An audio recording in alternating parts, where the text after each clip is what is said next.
சிவாய நமையென்றிருப்பார்க்கு அபாயம் ஒரு காலும் இல்லைன்னு சொல்லப்பட்டிருக்கு. அப்படி நம்ம சிவநாமத்தை உச்சரிச்சுட்டு இருந்தாலே அவர் எல்லாத்தையும் பார்த்துப்பார். திருவாசகத்துக்கு உருகார், ஒரு வாசகத்துக்கும் உருகார்னு சொல்லப்பட்டிருக்கு. அப்படிப்பட்ட திருவாசகத்தை நம்ம பார்த்துட்டே வரோம்.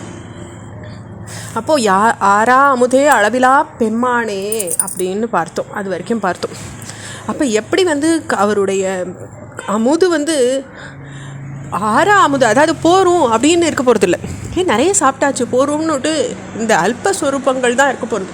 ஆனால் சுவாமி தெவிட்டாத அமுது, அளவிலா பெம்மானே. அவருடைய அனந்த கல்யாண குணங்களுக்கு அளவு கிடையாது. இவ்வளவு தான் அவருடைய கருணைன்னு நம்ம எதாவது அளவு வச்சுக்க முடியுமா? இல்லை அவருடைய அழகுக்கு அளவு வச்சுக்க முடியுமா? அந்த சுந்தரேஸ்வர மூர்த்திக்கு இப்போ எதுக்குமே அளவில்லாதவர் அவர். அப்படிப்பட்டவரே அப்படின்னு பார்த்தோம். அடுத்த வார்த்தை, ஓராதார் உள்ளத்துள் ஒளிக்கும் ஒளியானே நீராய் உருக்கி என்ன ஆறுயிராய் நின்றானே அப்படிங்கிறார்.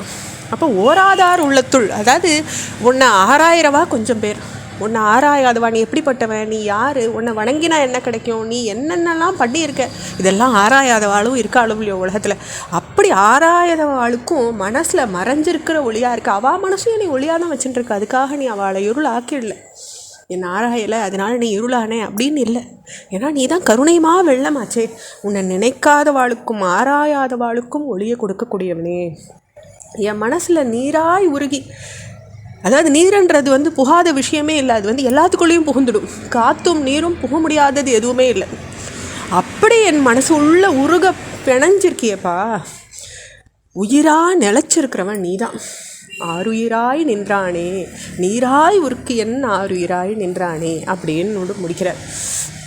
அப்போ கல்லில் உள்ள மறைஞ்சிருக்கிற சிவபோதத்தை வளர்க்காதவா உள்ளத்துலேயும் சிவசையும் மறைஞ்சு ஒளிஞ்சுன்னு இருக்கிறதையும் அறியாதவாளாக இருந்துடுறான். அப்போது நீ பேருயிராக விளங்கிறது தான் அனுபூதியில் அறியப்படுறதுன்னு இந்த வாசகம் சொல்கிறேன். அடுத்த வார்த்தை, இன்பமும் துன்பமும் இல்லானே உள்ளானே அன்பருக்கு அன்பனே யாவையுமாய் அல்லையுமாய் அப்படிங்கிறார். அப்போது பரமாத்மா இருந்தபடி எங்கேயும் போயிடுறார், சயனிச்சபடி எங்கேயும் போகிறார். அந்த ஜோதியான இன்பமும் துன்பமும் உள்ளானை, அதாவது அதெல்லாம் இல்லானை. அவருக்கு அவருடைய பக்தாளுடைய துன்பம் அவர் துன்பம், ஆனால் அவருக்குன்னு இயற்கையாக இன்பமோ துன்பமோ இல்லை. ஸோ இல்லானே உள்ளானே. இதில் நசிகேதன் அப்படின்னு அழைக்கப்படுற ரிஷிபுத்திரனுக்கு இந்த வாக்கியத்தை யமதர்மராஜா சொல்லியிருக்க. எப்படி? ஆசீனோ துஹுரம் விரஜதி சயானோ யாதி சர்வதः கஸ்தம் மதாமதம் தேவோ மதன்யோ ஞாதுமர்ஹதி அப்படின்ற வாக்கியத்தை சொல்லியிருக்கார். தகுதி வாய்ந்தவா தான் பரமாத்மாவை அறிஞ்சுக்கிறா அப்படின்றது அந்த நசிகேதனுக்கு யமதர்மராஜா பகிர்ந்த உரை. அப்போ எல்லாராலையும் அவனுடைய பெருமையை உணர்ந்துக்க முடியாது. உனக்கு நீ பரம்பொருள், உனக்கு இன்பமும் துன்பமும் இல்லை.